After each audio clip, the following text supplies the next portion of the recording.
Hey, it's Bruce, your Boomer Consumer. In this video, I'm going to explain to you how and why I buy vinyl records. But first, a little bit of housekeeping, and that is that I'm going to try to release a new video every Saturday morning at 10 a.m. But more importantly, the more subscribers that I get, the easier it is for me to convince manufacturers to send products to me for a review. I'm not looking for free product, folks. I'm just not. I'd actually prefer loaners get something in, review it, and send it back. Now, if it's something I know that I'm going to use every day or all the time, I'd rather buy it with my own funds and review it and keep it. And I certainly never would accept a paid review from anybody. I get offers to do that all the time, and I pass on every one of them. This is not my job. It's not my career. This is a fun hobby, something that I do for fun and, of course, interface with cool folks like you internauts out there watching these videos. Now, I've noticed that some of the views have been down. And of course, part of that I'm going to say, yeah, well, it's summertime and a lot of people are out and about not watching YouTube. But I also think that I probably did too many videos about headphones. And I know that's a kind of a very niche market, and there's channels out there that's dedicated to headphones, do quite well. But that's what they're known for. So I probably will slow down the headphone reviews. However, I got to tell you, I love Hi-Fi Man's products. And if they're willing to send me headphones for review, bring it on. I think they're just one of the best on the market and offer incredible value for the money. That is my personal opinion. I think after looking at all the data, which is something that as a YouTuber you should be doing, after looking at the data, there's much more interest in powered speakers. There's more interest in bookshelf speakers, integrated amplifiers, some DACs. Streamers are also very, very red hot. Some separate as well. But I have to convince manufacturers to send these to me in order to get them in for review. And of course, they look at your channel statistics, how many views you got, how many subscribers, yada, yada, yada. And yeah, I got to work on that. We got to bring these views up. We got to bring these subscribers up. Now, let's talk a little bit about buying vinyl. So, what's going on? About a year and a half ago, I got my first turntable I've had since, I don't know, the 1980s, maybe the 90s. And from there, I started buying records.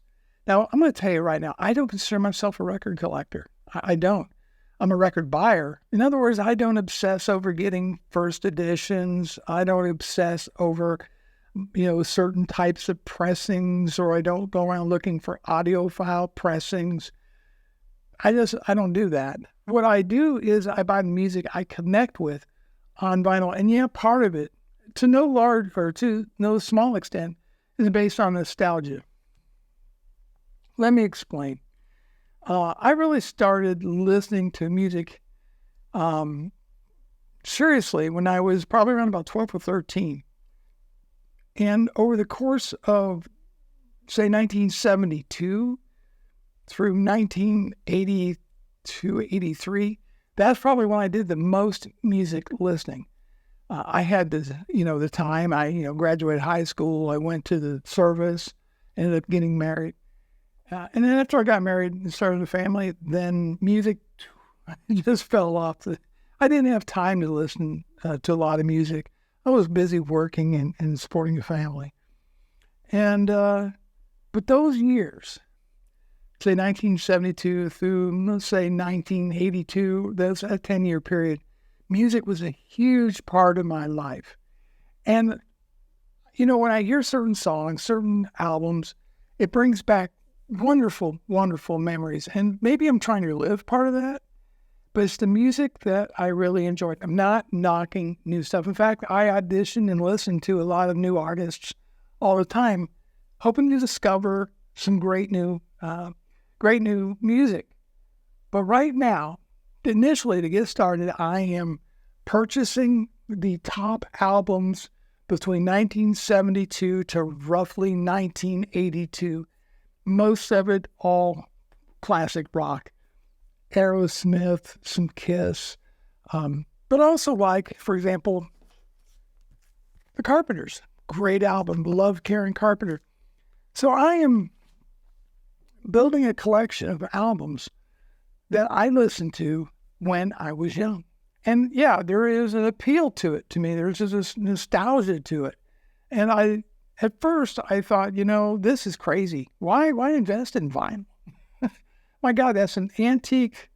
Why not just stream or buy CDs? But you know what? After I started listening to some records, that the warmth, the beauty of the sound that was coming out of my record player, turntable, whatever you want to call it, I found it taking me back. The feel of opening up an album, looking through the pictures, reading the liner notes, it all just started coming back to me and dropping the needle, so to speak. I never really got into the whole ritual. I still don't really get into the whole ritual of meticulously cleaning styluses and balancing. You got to do it, okay? But I don't consider all that pleasurable. But some people do, and they enjoy the ritual as much as anything else. Nor am I out there rummaging through thrift stores and garage sales and all that, trying to score some dream album. It's just not me. What I'm doing is meticulously building up the top-selling rock albums from 1972 to around 1982. And not all of them, because some of them, even though they were top sellers, I didn't care for them. Elton John, for example, I'm just not a fan of the guy. So I just don't buy his stuff. I think I got one CD of his. And I do have a lot of CDs. We're going to talk about that in just a minute. So where am I getting my records from? Well, first, understand that I live in a very small town in Indiana. I think there's about 9,000 people here, and there was a record store one time, but it went out of business. Does that tell you anything? The closest record stores to me is around 30 miles from my home, give or take. So I don't get much of an opportunity to go, driving to those stores. This is, again, making videos is just a hobby for me. And I've got very busy small business that keeps me crazy humping all the time. And it's like a 7-day-a-week type of gig. So it's just when I can find time. I found it more convenient, albeit maybe a little bit more expensive, but certainly the way I'm going about it is to use sources such as Discogs, sometimes eBay. I feel like I just got maybe burned a little bit too much using eBay. I've had more success on Discogs getting what I consider fair value for the records that I want to purchase. And remember, the top-selling albums sold millions of copies, so for the most part, they're not that expensive to buy.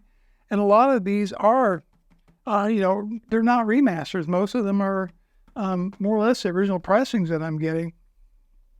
And so what I do is I go into Discogs, and then I say, okay, I'll look up the album, I'll buy it.